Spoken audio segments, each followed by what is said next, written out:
Welcome to Movement and Function. I'm Beth Wagner. In today's video, I have a lot of great information and exercises for you covering the rotator cuff. First, I'll talk about what the rotator cuff is, and I'll share some symptoms and common causes of dysfunction and pain in the rotator cuff. I'll give you some sport-specific examples of dysfunction in the rotator cuff and ways to fix it. And then I'll show you some exercises for strengthening the rotator cuff and improving flexibility in the entire shoulder and shoulder blade region. First of all, what is the rotator cuff? The rotator cuff is a group of 4 muscles that connect the shoulder blade to the top of the arm bone. It's very important for stability in your shoulder. For proper function of the rotator cuff, we need both strength and flexibility in all of the tendons that form the rotator cuff, as well as the surrounding muscles that live on top of the rotator cuff, that lie in the front of the shoulder and in the back of the shoulder. In this video, I'll show you exercises that are specific to the rotator cuff and that support the rotator cuff. Common symptoms of dysfunction or injury or weakness in the rotator cuff include pain, limited motion, and difficulty lifting the arm. Now I want to cover a couple sport-specific examples, including swimming, tennis, and golf.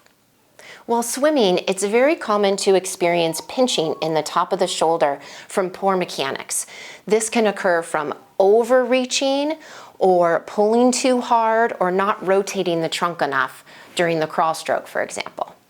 It can also occur from overtraining, simply doing too many laps, too many days in a row. The best way to address this is to balance strength and flexibility throughout the entire shoulder girdle. It may also be helpful to slow down the pull and not reach so far forward. While playing tennis, it's common to experience some pinching through the top of the shoulder from either overreaching during the serve or crossing too far over during backhand. Injury can also occur from high-speed motions, power motions, or overtraining, simply spending too much time on the tennis court. So what you want to do to address that is to balance out the strength and the flexibility of the entire shoulder girdle, similar to what I just said about swimming. It might also help to slow down the speed and the intensity of your swing. The third example I want to talk about today is golf. It's common to feel some pinching at the top of the shoulder blade during the top of the swing and during the top of the back swing. Typically, this occurs from either swinging too hard, with too much force, too much speed. It might also occur due to overstretching of all of the tissues in the shoulder girdle. So similar to what I just said for swimming and tennis, the key is to balance out the strength and the flexibility of the rotator cuff and all of the surrounding muscles in the shoulder girdle. In addition to these sports-specific examples, I encourage you to think about things that you do on an everyday basis, where you might be overreaching, overstretching, lifting too heavy, too fast, or with too much intensity. Some common examples include painting projects, gardening projects. I'll talk about ways to treat these repetitive overuse and sudden injuries in just a minute.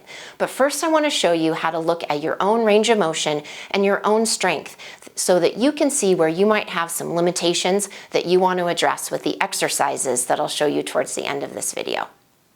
So first of all, when you're looking at your range of motion, it's really important to do it with good posture. I posted a video on posture assessment and correction, and I encourage you to check that out. The link is down below in the description. For the purposes of this video, I'm going to show you some examples of what range of motion looks like with poor posture and then with good posture. So the first motion I want to show you is flexion. That is simply lifting your arms over your head. So standing comfortably, I'll just lift my arms overhead. What you want to look for is symmetry. Am I able to lift both arms to about the same height?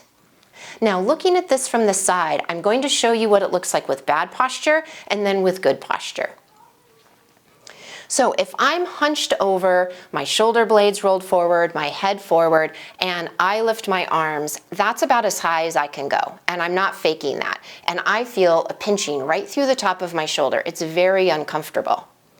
All I have to do is lift my chest, roll my shoulder blades down and back, and do a little bit of a chin tuck. Now when I lift my arms, you can see how much higher I'm able to lift them. And it feels fine. I don't feel that pinching motion in my shoulder. Now, movement number 2 is abduction. That means taking your arms up and away from your side. With this one, start the motion, thumbs up, and you'll lift your arms up and over your head. Now, if I do that with slouched posture, like this, and I lift my arms up, that's about as high as I can go, and it's uncomfortable, and I feel pinching through my shoulder. So I'll go back down, and if I lift my chest, roll my shoulder blades down and back, do a little bit of a chin tuck. Now I lift my thumbs up, and I can touch my hands over my head. It feels nice and comfortable, fluid motion. The third motion is internal rotation. This is reaching your hand behind your back. I'll show you from the side. So you'll bring the back of your hand up against your hip and slide it up your back as far as you can. And then repeat on the other side. And with this motion, you're also looking for symmetry. Are you able to lift your right and your left arm about the same height? Okay, the last motion is external rotation. So starting with tall posture, palms up, take your hands out to the side. Keep your elbows close to your body. And just check and see if the motion is about the same on the left and the right side. Okay, I encourage you to take just a couple of brief notes about the range of motion, if you're having any pain, if you feel any stiffness, or if the motion feels blocked as you go through these movements. This can be helpful when we do the range of motion exercises later, so that you know which area to focus on the most. Next, I want to show you a couple ways to test for rotator cuff strength. Let's say I want to look at the strength on my right shoulder. So I'll lift my right arm up so my hand is about at shoulder height. Take your left arm and just gently press down just above your wrist.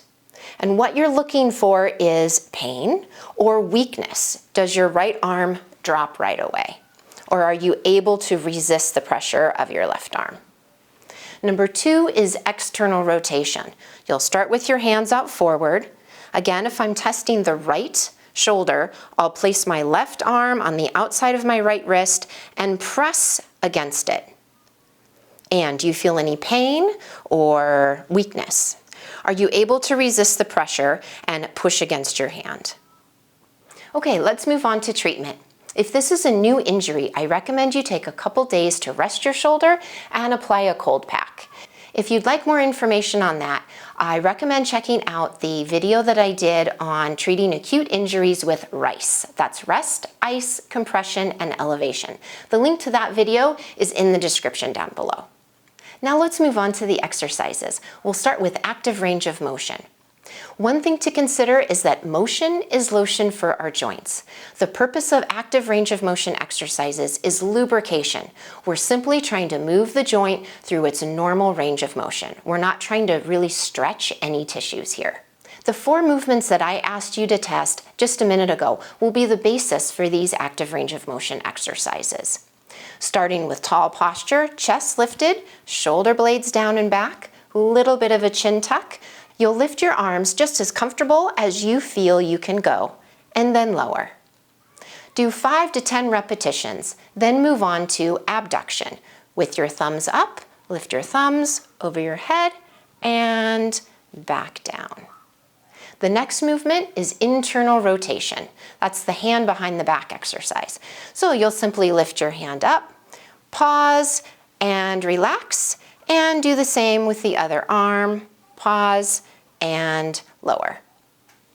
The last motion is external rotation. You'll start with your palms up, do a little bit of a squeeze through your shoulder blades, and move your hands out to the side. Pause, and then come back in. 5 to 10 repetitions of each of those 4 movements is a great place to start. If any of those are painful, don't push it. Just go to the edge of the pain, just to where the pain starts, and then lower.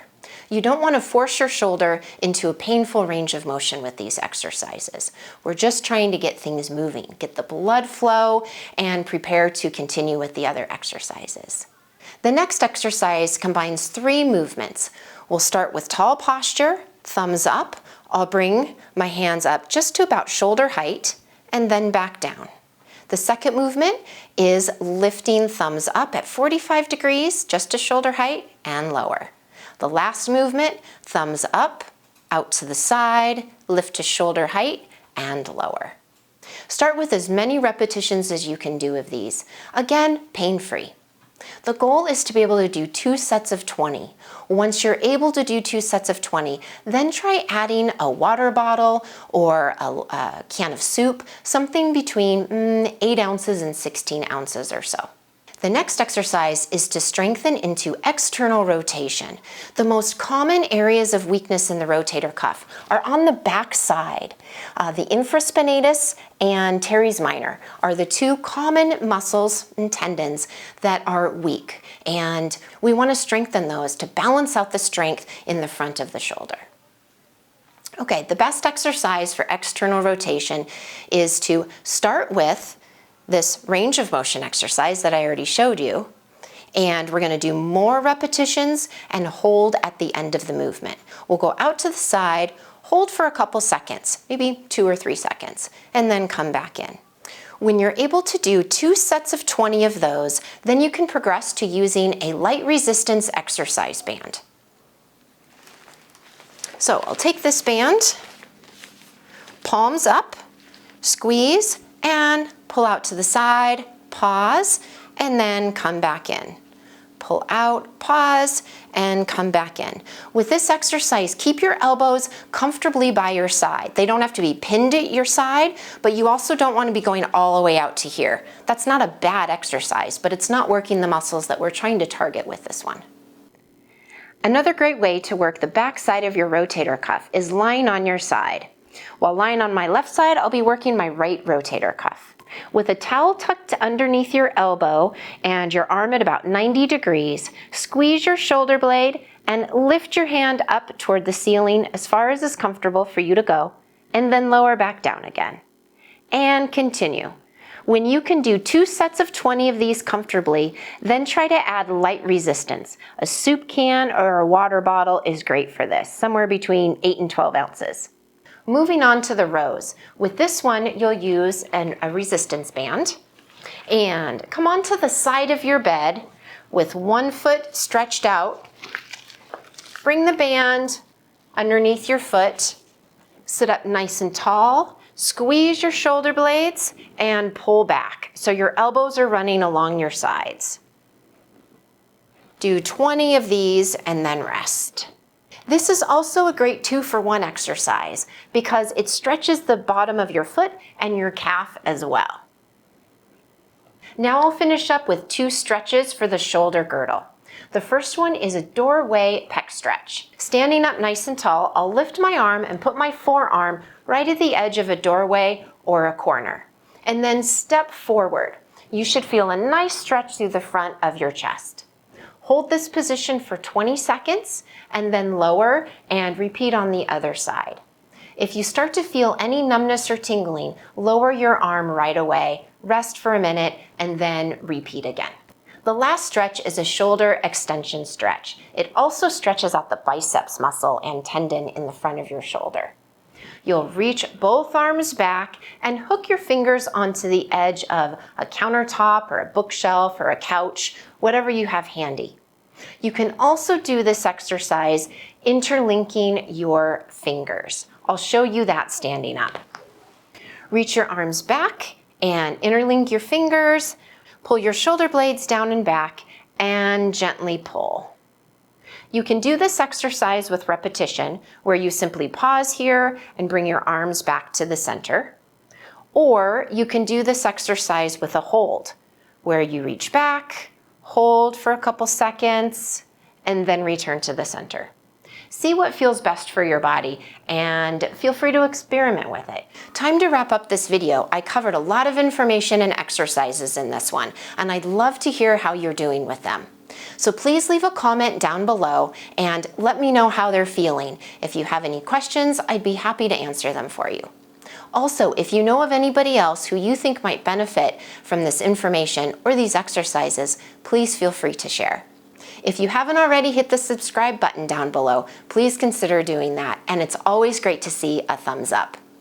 I hope you're finding these exercises to be valuable and helpful for you to regain strength, mobility, flexibility, and function in your shoulder, ultimately to help you get back to doing the things that you love to do on an everyday basis. Here's to your healing, health, and happiness. Have a wonderful day.